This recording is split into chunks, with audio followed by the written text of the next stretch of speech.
one of the I suppose a very obvious battle of the old guard versus new guard is the battle between Andrew Tate, which is new guard. He's been shot to stardom, and he's now become one of the most Googled people. Who at one time he was the most Googled person on the planet, and he's really influencing through new media.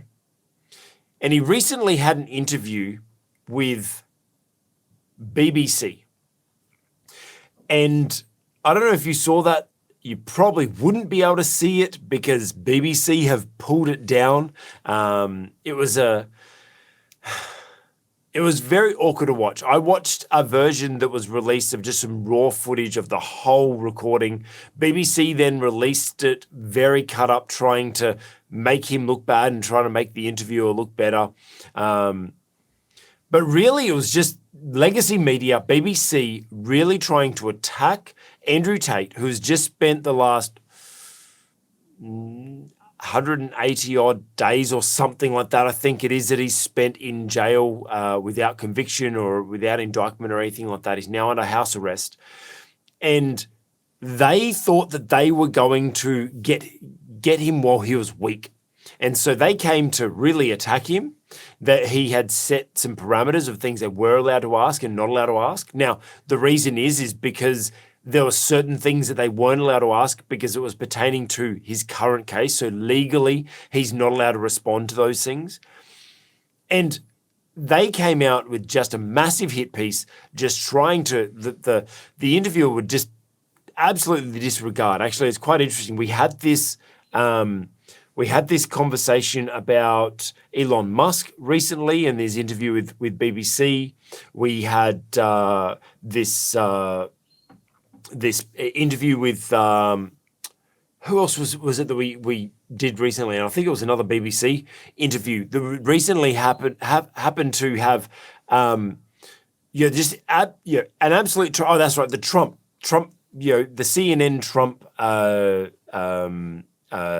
town hall, how it was just a reporter just coming out to just try to attack, not actually have a conversation, not actually try to find out information, but just trying to find those little snippets or little sound bites to try to defame Andrew Tate while he was weak.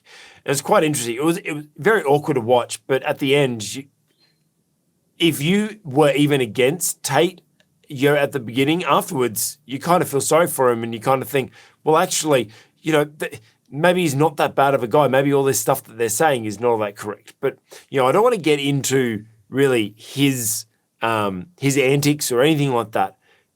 But I just want to look at how the old guard, the BBC, are really threatened and trying to take down the new guard, like the new influence, the new media leader that is Andrew Tate.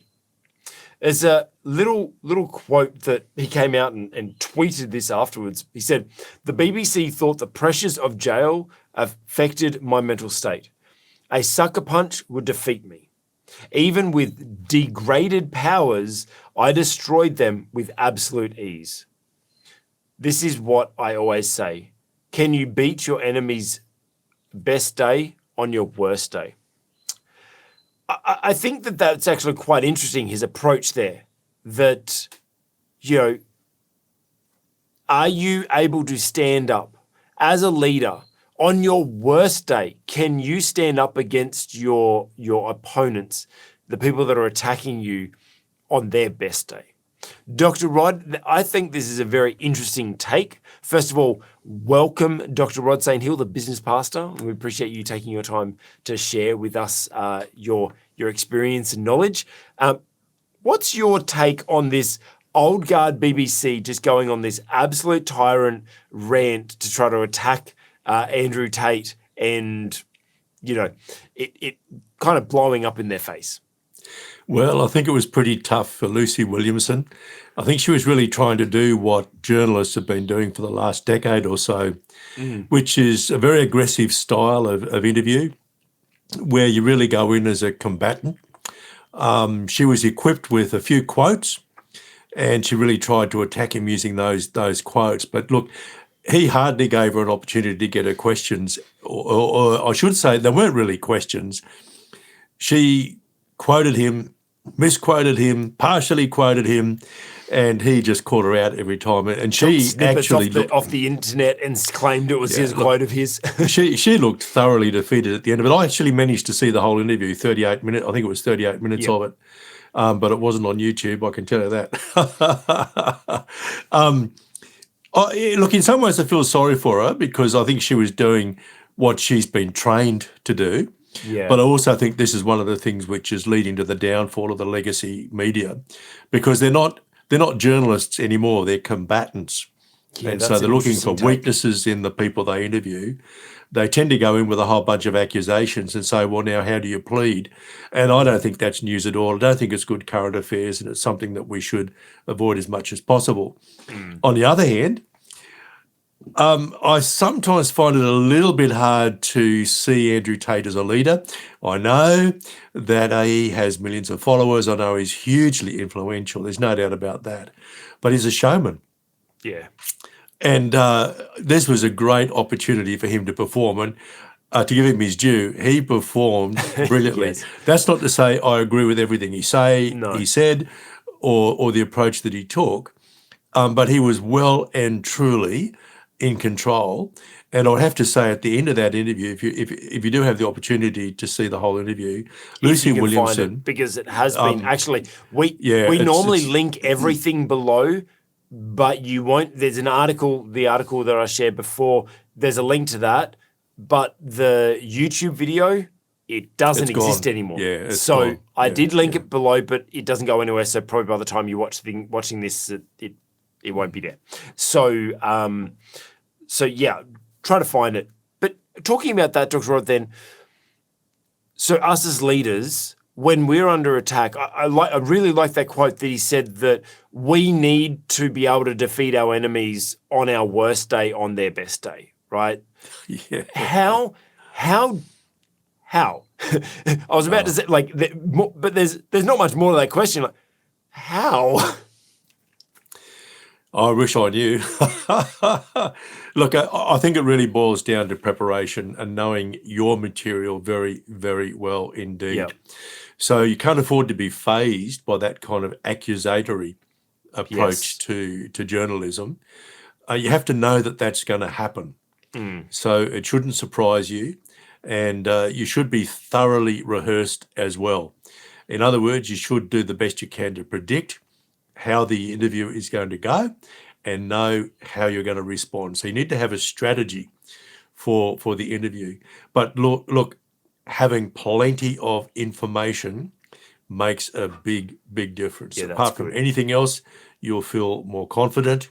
And if you get in there and strike the first blow, that will help you throughout the whole interview situation. Be prepared. Be prepared. Definitely. I like that. And practice. I think that as you were sharing that, I was just thinking through my mind is like, whenever I used to go to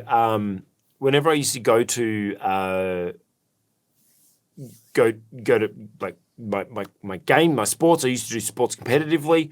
I wouldn't just turn up to a competition and that was it. No, I would practice beforehand. I would even sit there the night before. I'd be thinking through all the plays and positions on the court and I'd just imagine like if the defender goes that way, I go this way, and if they do this, you constantly,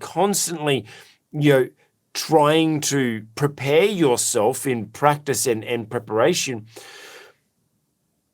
But that is something that most people tend to forget when they're doing their everyday things. Why would we invest so much time and energy into, dare I say it, something so trivial as a game, as sports, and not take that same attitude towards our leadership?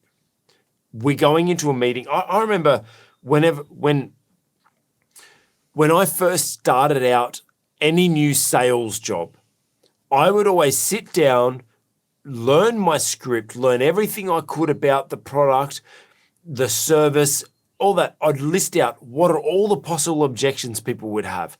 And I would write down what would be my responses to those. I'd sit in front of the mirror and I'd be responding and I'd be throwing it out there and seeing how I could respond. I'd sit down with family and friends and try to sell them, so to speak, of just practicing what their reactions are. And when I stepped in front of my first sales meeting, I'd already probably had, no word of lie, probably 50 practice sales meetings before I'd even had my first sales meeting. And by then I was prepared. I'd heard all the possible objections. I'd competed against myself so that when I was there ready to compete against them, then I was prepared. So I like that, Dr. Rod. Be prepared. Be prepared. What more do you feel, though? How do we, when he's talking about on his worst day, how do we, I don't want to use the word prepare again, but how do we as ourselves perform, I suppose, when we are on our worst day? Because I know I'll have bad days. I'll snap at my team. I'll give negative feedback about something. And then the next day I'll be like, oh, I was tired and I shouldn't have responded like that to my team. They weren't even attacking me or anything like that. I just wasn't a good leader in that moment. When we're having bad days, we have some bad days. So what can we do to, as leaders, to kind of, I suppose, become immune to bad days? Look, I think the only way really is bad days, your worst day should only be retrospective. Okay. So don't go Explain that a through, little bit more for me. well, don't go through any day talking yourself into believing this is your worst day or this is a bad day. Okay, Don't I like do that. Don't Yeah. do that. You can't afford to do that because you lose the psychological battle then, or if you like, you lose the battle of the soul, the mind, the will, the emotions. So you really got to say, no, this is a good day. This is a good day. This is going to be a good interview. I'm going to have a good win. And only allow yourself to believe it's your worst day retrospectively when you reflect on it. And look, reflection is important because that's how you learn. So I'm not saying you totally ignore it, but see, when you're right in the middle of it, and you know this, I know you would from your sporting experience, you're not going to win a game if you're halfway through that game and you believe you're a loser. Yeah. So you just can't afford to do that. You just can't afford to do it, Craig. So your worst day can only be something you've had retrospectively. You can't be going through it ever. I agree with you 100%. However, I want to challenge you on something, because there's something that I do with my clients. Like, my clients will call me up out of the blue and they're dealing with a crisis or whatever, and there's sometimes that I say to my clients, just accept that today's a bad day. It's okay to have a bad day, right? Like sometimes it's good to acknowledge that you're just having a bad day.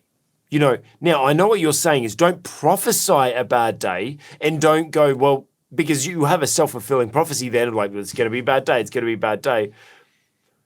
But I think I was just saying to my son the other day, he's only 3, so I don't know how much of this he actually understands, but I'm trying to teach him, I'll ask him, are you in a bad mood today? Are you feeling sad today? And I'm trying to get him to understand that it's okay to feel sad sometimes, but we need to acknowledge it. We can't just ignore it. We need to acknowledge it and go, you know what? Today I'm just having an off day. Maybe today I'm just tired. Today I'm sick. Today I'm moody. Whatever. I think it's important that we acknowledge that and then prepare around it, I suppose. So for example, if I'm having a bad day, I'll try to avoid doing camera facing or client facing or front, public facing things. And I'll just work on some admin things in the background, chuck on some music. I'll work on admin things where I can just bury my head into it and I don't need to, be on. Listen, you know what you're doing? Yeah. You're having your worst day privately. Okay. That's what you're doing. Great. And that's, if you're going to have that approach to it, do it privately. but don't do it in the middle of an interview with the BBC. Yes, 100%. That's it. I think what you're referring to is, let's say we're about to step into a meeting, a board meeting. We're about to. You can't be walking into that going, "Oh, this is going to be a bad meeting." No. Go in there with absolute faith that you're prepared, as we said before, that you're prepared enough for that meeting, and develop, step in that meeting. I'm prepared, but I also know that this is going to be a great meeting. Prophesy positively into something. Don't speak negatively over that thing, because you know what? There's power in our words. As the Bible says, life and death in the power of the tongue. We can prophesy a good day and we can prophesy a bad day. Sometimes we need to just be self-aware of what they are and maybe tailor our performance or our tasks for that day around those things. But if you're about to step into a meeting and you're having a bad day, put it aside and just go, you know what? I am prepared for this. I'm called for this. I know I'm meant to be here. I can do this meeting, do that meeting, and then after that meeting, then go into private and then have your continue your bad day then. But yeah, as Dr. Rod said, yeah, we have our bad days privately, but publicly, let's have good days. Hey, you've just watched an excerpt from the On the Cube with Leadership podcast. If you've liked that, give it a thumbs up. If you've got any thoughts of how it challenged or helped your leadership, put a comment below. And we'd be honored if you would consider subscribing for more leadership content. Also, make sure you check out the playlist for more episodes like this.